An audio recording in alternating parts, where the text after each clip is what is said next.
अस्सलामुअलैकुम नाज़रीन, तख़फ़ीफ़ गुर्बत के लिए हुकूमत का एक बड़ा इक़दाम, और इस बड़े इक़दाम में हमने देखा कि 10% सुपर टैक्स जो है वो आयद कर दिया गया पाकिस्तान में कॉर्पोरेट एंटिटीज़ के ऊपर। कॉर्पोरेट जो हमारा सेक्टर है, जो कंपनीज पाकिस्तान में काम कर रही हैं, और ये रवा माली साल जो जारी माली साल है इसी में जो है इसको लगाया गया।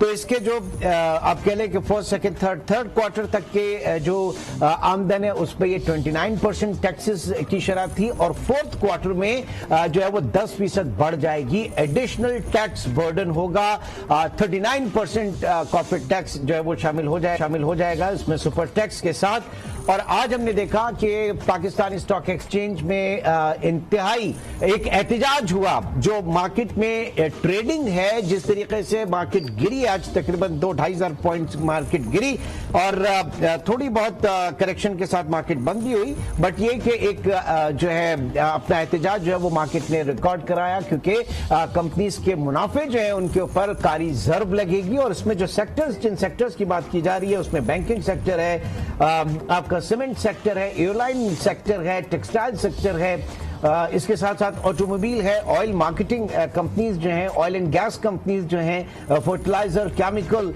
अक्रॉस द बोर्ड मार्केट ने जो है इसके ऊपर रेजिस्टेंस अपना शो किया। और जाहिर है कि पाकिस्तान में सरमाया की किल्लत है, पाकिस्तान में लिक्विडिटी क्रंच है इस वक्त कंपनीज के लिए भी, वो और जो उन्होंने टैक्सेस पे किए वो भी उनके लिए अरेंजमेंट्स किए थे। लेकिन अब जो है सूरत हाल काफी पाकिस्तान में इन कंपनीज के लिए जो है इनके ऊपर भारी टैक्स बर्डन के ऊपर है।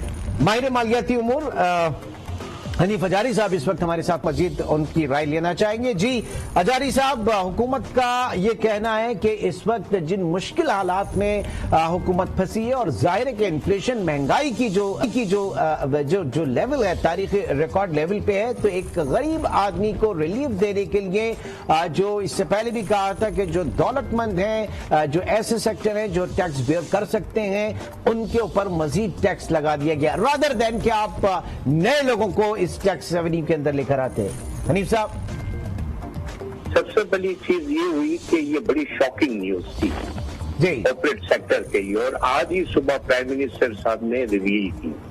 मैं आपकी थोड़ी बात से इख्तिलाफ करूंगा। आपने कहा पाकिस्तान में कॉर्पोरेट टैक्स रेट 39% हो गया, ये सुपर टैक्स को मिला के।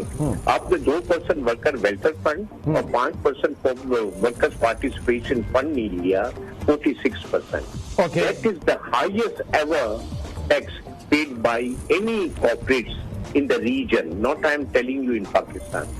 और आप सोचिए वो कॉर्पोरेट सेक्टर जो कि डिवैल्यूएशन को एब्जॉर्ब कर रहा है, जो मार्कअप कॉस्ट इंक्रीज हुई है उसको एब्जॉर्ब कर रहा है, और फिर इसके बाद जो आप उसको अंदाजा लगा ले फ्यूल कॉस्ट को एब्जॉर्ब कर रहा है। कॉस्ट ऑफ गुड्स सोल्ड इतनी बढ़ चुकी है कि इट वॉज वेरी डिफिकल्ट। और आप अभी 2-3 महीने में रिजल्ट देखेंगे कि पाकिस्तान का एक्सपोर्ट गिरेगा, इट इज नॉट इंक्रीजिंग। तो आप इनको राहत देने की बजाय ये कॉर्पोरेट सेक्टर अमीर सेक्टर कैसे हो गया, यही तो उन तमाम लोगों को एम्प्लॉयमेंट दे रहा है, और आप उस पर ज़र्ब लगाएंगे। लास्ट रिजॉर्ट जो है वो हमारा कॉर्पोरेट सेक्टर है। लेकिन सर बात ये की जाती है कि इससे पहले भी बात हुई, जरा जो लिस्टेड कंपनीज है पाकिस्तान में उनके मुनाफे उठा के देखिए, उनके फाइनेंशियल जो रिजल्ट्स उठा के देखे। मैं ये नहीं कह रहा कि आई एम नॉट अगेन, मैं इस चीज के साथ नहीं हूं कि आप उनको जर्व करें, लेकिन बात यह है कि मुनाफे भी तो उनके बड़े बिलियंस में, ट्रिलियंस में है। सर आप मेरी एक बात बताइए, अगर फिर भी इनके मुनाफों को हम इंडिया से और बांग्लादेश से कंपेयर करें तो काफी हद तक कम है, और हमारी स्टॉक मार्केट 4 PE पे चल रही है, जबकि रीजन की मार्केट 15 एवरेज PE पे चलती हैं। अगर ये कॉर्पोरेट सेक्टर थोड़ा सा ऊपर आ रहा था, और ये कॉर्पोरेट सेक्टर इस सेक्टर से, इस गवर्नमेंट से जो कि बिजनेसमैन की गवर्नमेंट है, एक्सपेक्ट कर रहा था कि कुछ जाके कहीं पे कंसेशन मिलेगा, इतना बड़ा वो डाल देना, मैं आपको यकीन से कहता हूँ इसका बहुत बुरा इम्पैक्ट आएगा। चले ये करना था तो आपने बजट के अंदर प्रपोज किया था GST ऑन एग्रीकल्चर इक्विपमेंट्स के ऊपर, वो हटा लिया गया। तो क्या एग्रीकल्चर इस मुल्क के अंदर अमीर लोग नहीं है? क्या इन फार्म की इनकम नहीं देखी आपने? वो तो कोई टैक्स पे नहीं करते, अगर उन्हीं से थोड़ा कंट्रीब्यूट करवा लिया जाता। अच्छा, इसके अंदर ये है कि 4% तो हर कंपनी देगी। ये बड़े बड़े कॉर्पोरेट सेक्टर को तो है, लेकिन उनको 6% एक्स्ट्रा देना पड़ेगा। 4% तो हर कंपनी देगी। मैं आपको इमरान यकीन के साथ कह सकता हूँ कि ये जो बजट आज अप्रूव हुआ है वो 1 महीना भी सरवाइव नहीं करेगा, क्योंकि इसके बेसिक अजम्पशन है वो बहुत गलत है। अब देखिएगा अगले हफ्ते इंटरेस्ट रेट फिर बढ़ेगा और cost of borrowing will go up to 16 to 17%। तो आप क्या कॉर्पोरेट सेक्टर से एक्सपेक्ट करते हैं? मतलब बहुत मुश्किल में आपकी जो फिस्कल और मॉनेटरी टाइटनिंग के दौर में ये कॉर्पोरेट सेक्टर वैसे ही बहुत मुश्किल से परफॉर्म कर पा रहा था, अपने पैरों पे खड़ा हो रहा था। अब तो बिल्कुल ही एक सवालिया निशान हो गया इसके ऊपर। बट पॉलिसी मेकर्स किस तरह से देख रहे हैं, उनके जहनों में क्या है, और IMF का जो प्रोग्राम है उसके तनाजुर में आप बात करें। मतलब अगर ये गवर्नमेंट क्लेम करती है कि हम कारोबार को अच्छी तरीके से समझते हैं, हुकूमत में बहुत से ऐसे लोग हैं जो इंडस्ट्रियलिस्ट है और एक मखसूस लॉबी भी कही जा सकती है, तो फिर सारी तदबीरें उल्टी हो गई सर। वो उल्टी हो गई। 450 बिलियन का एडिशनल इनको प्रोविजन दिया है कि डायरेक्ट टैक्स डालें। अभी उसके लिए भी तो वो ढूंढेंगे ना कोई प्रोविजन कि किसको टैक्स करना है। इनके पास कोई प्रोविजन नहीं है, इनके पास कोई प्लानिंग नहीं है, और आज खुशियां बना रहे हैं बोरो करके चाइना से। तो बताएं तो सही, ये चाइना से जो लोन आया है उसका इंटरेस्ट रेट कितना है, ये भी तो इनको बता देना चाहिए ना। मैं यकीन माने इस वक्त तो ऐसा हो रहा है कि जिनके पैसे बाहर पड़े हुए हैं वो पॉलिसियां बना रहे हैं इस वक्त पाकिस्तान के अंदर, और किसी को ये नहीं पड़ी। और अगर मैक्सिमम ये रह भी गए तो 1 साल तक रहेंगे, क्योंकि इनको तो पता है कि this is not a long term, so let's do whatever we have to do. अच्छा, इसमें जो रियल स्टेक होल्डर्स हैं, पाकिस्तान बिजनेस काउंसिल और आप दीगर प्लेटफॉर्म्स अगर उठा के देख लें, उनका क्या रिएक्शन है, उनका क्या कहना है? बहुत बड़ा बुरा रिएक्शन है। Pakistan business council, the highest prestigious body in Pakistan, उनके प्रेसिडेंट का आप वो देख लें, ट्वीट्स देख लें कि ये तो काली जर्ब लगाई गई है सर 10% की। और अगर इस न्यूज को इस स्टॉक एक्सचेंज के प्रोसेस से अगर शेयर भी कर लेते कि हमें ये करना है, तो वो कोई मशवरा भी देते कि इस सेक्टर को भी देख लें। एंड व्हाट अबाउट दिस कि ये जो करंट आपका जो फिस्कल ईयर है, इसमें ही इसको इम्पोज किया गया, और फोर्थ क्वार्टर जो है वो बहुत भारी पड़ेगा। ये तो अगर सारे बजटरी इकदाम हैं वो तो सजेशंस तो नेक्स्ट फिस्कल ईयर के लिए होते हैं ना। हाँ, और इन्होंने कहा है कि 1 टाइम किया है ना, आप देख लीजिएगा, ये 1 टाइम नहीं, ये 4-5 साल तक चलेगा जब तक फ्यूल की प्राइसेस नहीं गिरती। आपने डीजल की प्राइस बढ़ने से, एक तो इलेक्ट्रिसिटी दे नहीं रहे इंडस्ट्री को, वो जनरेटर सेट पे चल रही है, डीजल की प्राइस बढ़ने से उनके कॉस्ट ऑफ गुड्स सोल्ड का इम्पैक्ट देखा है क्या पड़ गया, अनबिलीवेबल। ऐसा लगता है कि वो किसी दुश्मन मुल्क में इंडस्ट्री लगा रहे हैं। और आप क्या समझते हैं कि एम्प्लॉयमेंट वही रहेगी? यकीन माने टेक्सटाइल सेक्टर के अच्छे यूनिट बंद हो जाएंगे, जिनके पास एक्सपोर्ट के ऑर्डर हैं वो फुलफिल नहीं कर पाएंगे। ठीक, आगे कैसे बढ़ेंगे भाई? ये SOEs जो आपने पाली हुई हैं, जो ब्लैक व्हाइट एलिफेंट्स आपने पाले हुए हैं, ये बजाय इसके कि आप उनके अंदर उनका पेट भर रहे, कुछ आउट ऑफ द बॉक्स क्या हो सकता है हनीफ भाई, क्या हो सकता है? Out of the box sir अब कुछ नहीं हो सकता, बिकॉज जो थोड़ी बहुत चीजें रह गई थी अब उनको भी इन्होंने टैक्स में डाल दिया है। और इस वक्त पाकिस्तान की आजादी के बाद 73 साल के बाद अगर कुछ एग्रीकल्चर तबका आगे आके वो कुछ टैक्स देता या वॉलंटियर करता तो यकीन माने उनकी शान बढ़ जाती। लेकिन अब तो लोगों में बड़ी मायूसी हो गई। टैक्स जो है वो फीसबिलिल्लाह कौन देता है सर? डंडे के जोर पे वसूल किया जाता है। तो वही सारे लॉबी जो पार्लियामेंट के अंदर बैठी है, फिर कुछ कहें तो उनका इस्तेहकाक मजबूर होता है जनाब। चले सर, इनको गरीबों का बहुत एहसास है ना, तो मैं आपसे एक बात करता हूँ, प्राइम मिनिस्टर सेक्रेटेरिएट का बजट देख लें इस दफा और प्रीवियस गवर्नमेंट का बजट देख लें, 10 गुना बढ़ाया है इन्होंने। तो ये किफायतशारी है? इस पे ये काम करेंगे? 200 आदमियों को हज पे लिए भेज रहे हैं गवर्नमेंट के खर्चे के ऊपर, क्या ये किफायतशारी है? मैं कहता हूं सर कोई लगन नहीं है, सिर्फ ये आवाजें निकाल रहे हैं कि हम गरीबों का साथ। मुझे ये बताइए ना, कॉर्पोरेट पे टैक्स लगा के गरीबों को, ये पैसे सारे गरीबों को जाएंगे, सारे गरीबों को जाएंगे। मैं आपसे पूछ रहा हूँ इसकी क्या अकाउंटेबिलिटी रहेगी? ठीक, आगे बढ़ते हैं जनाब। एक वाज़ेह इंडिकेशन है इस वक्त कि आप फिस्कल एडजस्टमेंट तो आपने देखी, अब जो है वो मॉनेटरी साइड के ऊपर होगा, और जैसे कि आपने थोड़ी पहले कहा कि शरह सूद जो है वो मजीद बढ़ने का इम्कान है। 14% के ऊपर इस वक्त हम हैं। हमारी डोमेस्टिक इकोनॉमी तो मतलब आप एक्सचेंज रेट उठा के देख लें, डॉलर जो है अल्लाह अल्लाह करके कल 6-7 रुपए गिरा, बट अगेन वो बहुत महंगा है, बहुत महंगा है। दूसरा आपकी पॉलिसी वेरी टेम्परेरी फीचर है ये, क्योंकि आपका ट्रेड डेफिसिट, इन्होंने जितने भी मेजर्स लिए, ट्रेड डेफिसिट तो बढ़ ही रहा है, इंपोर्ट कहीं कम नहीं हो रही है और एक्सपोर्ट कम हो रही है। तो आप मुझे बताइए कि ये किस तरीके से चलाएंगे एक्सचेंज पैरिटी? तो ऐसे में कुछ रिलीफ ऑयल प्राइसेस के ऊपर लगता है, क्योंकि ग्लोबल इकोनॉमी के हवाले से बात की जा रही है, रिसेशन मोड में अगर चली जाती है तो टू एन एक्सटेंट पाकिस्तान के लिए तो ब्लेसिंग इन डिस्गाइज होगा अगर ऑयल प्राइसेस नीचे आती हैं।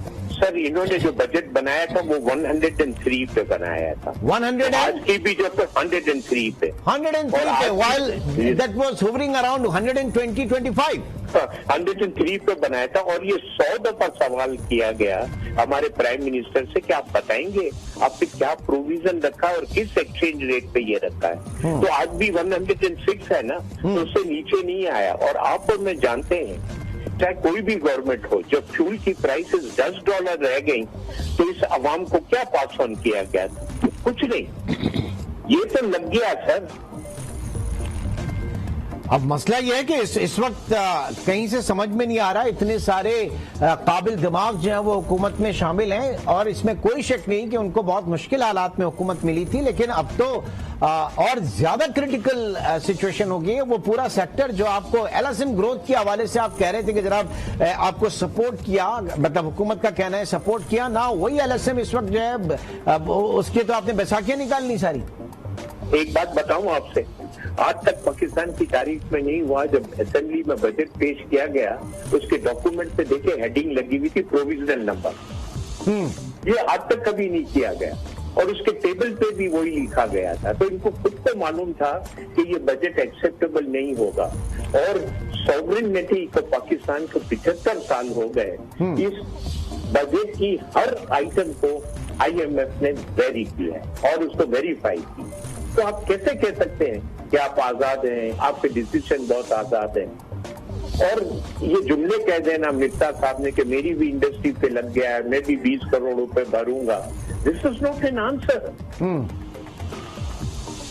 तो आप ले ऑफ्स वगैरह देख रहे हैं, फिर आप देख रहे हैं कि पाकिस्तान में जो मुलाजमतें बर्खास्त होंगी, देखेंगे 15-20 दिन के बाद ले ऑफ खुद देखेंगे। और पहला इलेक्ट्रिक का वहां पे जून आप उस वक्त देखिएगा, क्योंकि लोगों को अभी इसका एहसास नहीं है। वो इस वक्त तो सूरत हाल बिल्कुल ऐसे में कोई मौजज़ा अगर हो, अगर आपको हनीफ हजारी साहब आपको पता चल जाए कि आप मुसल्ले पे हो, मुसल्ले पे कोई मौजज़ा की दुआ करें, वो कबूल हो जाए, तो क्या होगा? क्या आपकी दुआ होगी? बस अल्लाह पाक कोई इस मुल्क में पेट्रोल निकाल दे, फ्यूल निकाल दे, या कोई मनो सलमा उतार दे। वो 75 हजार अरब टन का जो हम कोयला लेकर बैठे हुए हैं, वो उस कोयले की कालक कहीं पोतनी है या उससे कुछ बनाना है हमने? सर, मैं आपको बता रहा हूँ कि electricity is to the tune of 15% cost of goods sold का हिस्सा बनती है।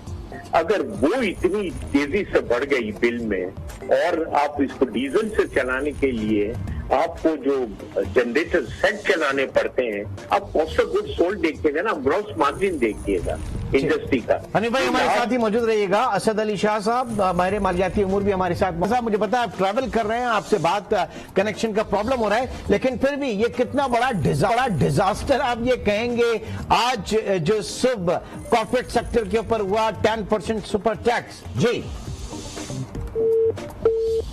लाइन ड्रॉप हुई। एक बार फिर हम कोशिश करेंगे कि असद अली शाह साहब से हमारी बात हो जाए। और जिस तरीके से स्टॉक मार्केट ने रिएक्ट किया, पाकिस्तान के पूरे कॉर्पोरेट सेक्टर ने रिएक्ट किया और से ये एक मुश्किल पेचीदा और मुश्किल सूरत हाल है इस चीज को डाइजेस्ट करना, इस चीज को हजम करना। और सारी बात इस वक्त यही हो रही है कि इस हुकूमत, क्योंकि पिछली हुकूमत के हवाले से तो बात की जाती थी कि ठीक है उनके पास कोई इकोनॉमिक विजन नहीं है, कोई टीम नहीं थी, इनके पास तो इतने सारे लोग थे, फिर ये क्यों आगे नहीं बढ़ पा रहे। गालिबन असद साहब से हमारा राब्ता हो गया। जी असद साहब, कितनी शॉकिंग न्यूज है ये कॉर्पोरेट सेक्टर के लिए।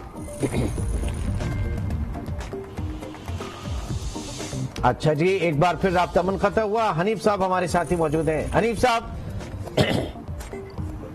हनीफ हजारी साहब। जी सर। जी, मैं तो यही अभी तक मैं भी शॉक में हूं क्योंकि जो चीजें हमें पता चल रही हैं जो लोगों से और स्पेशली ट्रेड बॉडीज की तरफ से, ये तो एक वबाल मच जाना है अगले 10-15 दिन में। जी सर, और एक चीज और सर, इतना बड़ा मुल्क है, हर कोई आवाज उठा रहा है कि हमें एक्सपोर्ट बढ़ानी चाहिए और ट्रेड डेफिसिट घटानी चाहिए। आपको मालूम है शिपिंग लाइन और एयरलाइन के फ्रेट रेट्स कहाँ जा रहे हैं? 10 गुना आगे बढ़ गए हैं। तो पाकिस्तान में availability of the container is extremely difficult. तो आप मुझे बताइए कि किस कॉस्ट के ऊपर इस मुल्क का एक्सपोर्टर एक्सपोर्ट करेगा? एक्सपोर्ट पे भी बहुत बुरा इम्पैक्ट आने वाला है। और आप अगर ये समझते हैं कि इन्होंने 35 बिलियन का टारगेट रखा है, जो कि मौजूदा हुकूमत ने जो थी उसने 32 किया था, तो ये 35 का रख रहे हैं। सवाल ही पैदा नहीं होता 35 इस मुल्क में हो जाए। ठीक है, और आप चलिए आगे आने वाले प्रोग्राम में इन चीजों को जरूर डिस्कशन में लेकर आएंगे, क्योंकि जो इमीडिएट रिएक्शन उन्हें देखा पाकिस्तान स्टॉक एक्सचेंज में, जाहिर है कि ये तमाम कंपनीज वहां पर लिस्टेड हैं। और एक बार फिर मैं आपको बता दूं कि जिन कंपनीज की प्रॉफिटेबिलिटी 4th क्वार्टर में मुतासिर होगी, उन सेक्टर्स के ऊपर अगर नजर डालें आप, पूरा बैंकिंग सेक्टर है, एयरलाइन इंडस्ट्री, एयरलाइन सेक्टर है, cement sector, textile sector, automobile industries उसमें शामिल हैं, शुगर मिल्स उसमें शामिल हैं, बेवरेजेस उसमें शामिल हैं, स्टील सेक्टर उसमें शामिल है, ऑयल एंड गैस सेक्टर जो कि पूरी आपके 100 इंडेक्स को लीड करता है, बड़ी डोमिनेंट पोजीशन है, वो इससे शदीद मुतासिर होगा। फर्टिलाइजर सेक्टर मुतासिर होगा, सिगरेट इंडस्ट्री जो है इससे मुतासिर होगी, और केमिकल सेक्टर जो है इससे मुतासिर होगा। अब देखना यह है कि ये तमाम जो आवाजें अब कल से और आना शुरू होंगी, और फिर लेऑफ्स की बात हो रही है कि बड़ी पैमाने पे पाकिस्तान में जो है वो लेऑफ्स का खतरा है, मुलाजमतों से बर्खास्त होने का, और बेरोजगारी उसके नतीजे में बढ़ेगी। क्योंकि अभी तक हम जो बात कर रहे थे, LSM ग्रोथ ने पाकिस्तान को सपोर्ट किया, लार्ज स्केल मैन्युफैक्चरिंग ने। गालिबन शायद हमारा राब्ता जो है वो असद अली शाह साहब से हो गया। शाह साहब, आप मौजूद हैं? जी, अस्सलाम वालेकुम। जी वालेकुम सलाम। मैं जानना चाहूंगा कितनी शॉकिंग न्यूज रही सर ये? जी, काफी शॉकिंग न्यूज है। मैं समझता हूं कि ये न सिर्फ शॉकिंग न्यूज है बल्कि बहुत ही खराब न्यूज है। और मैं तो ये नहीं एक्सपेक्ट कर रहा था कि इतना ज्यादा ये, अगर आप ये जो सुपर टैक्स की बात कर रहे हैं ना, जो सुपर टैक्स इम्पोज की है, हाँ, तो ये बिल्कुल नहीं करना चाहिए था। देखें, टैक्स रेट जो है बैंकिंग सेक्टर के कोई 55% हो जाएंगे, और बाकी के भी कोई 40 से 45% जो है, इस टैक्स रेट पे जो है कैसे बिजनेस ऑपरेट करेंगे, कैसे कॉर्पोरेट सेक्टर ऑपरेट करेगा। और ये सारा टैक्स रेट जो है 300-400 बिलियन जो है, उससे बेहतर था कि खर्चा कम करते, और अगर करंट एक्सपेंडिचर नहीं कर सकते थे तो डेवलपमेंट एक्सपेंडिचर जो है, जो PSDP 800 बिलियन फेडरल गवर्नमेंट का है और सूबों का मिला के 2.3 ट्रिलियन बनता है। अगर आपको फिस्कल डेफिसिट पूरा करना है, इसको आधा कर दें आप इमरजेंसी सिचुएशन में। तो आके प्राइवेट सेक्टर में अगर टैक्स रेट आप बढ़ाएंगे तो उससे आप गवर्नमेंट को ट्रांसफर करेंगे पैसे। गवर्नमेंट में तो मतलब इस तरह से पैसे डालना है जैसे कुएं में डाल दिया आपने पैसे। ठीक है, तो इन्वेस्टमेंट प्रोग्राम में वक्त की कमी इसमें ताड़े आ रही है। मैं चाहूंगा कि नेक्स्ट प्रोग्राम जो है आपके साथ जरा हम डिटेल में करें और इसी चीज पे और आपकी सजेशंस जो है उनको भी आगे बढ़ाएं। नाज़रीन, आज के प्रोग्राम से अब तक इतना ही। इंशाल्लाह आपसे फिर मुलाकात होगी। अपना बहुत ख्याल रखिएगा। अल्लाह हाफ़िज़।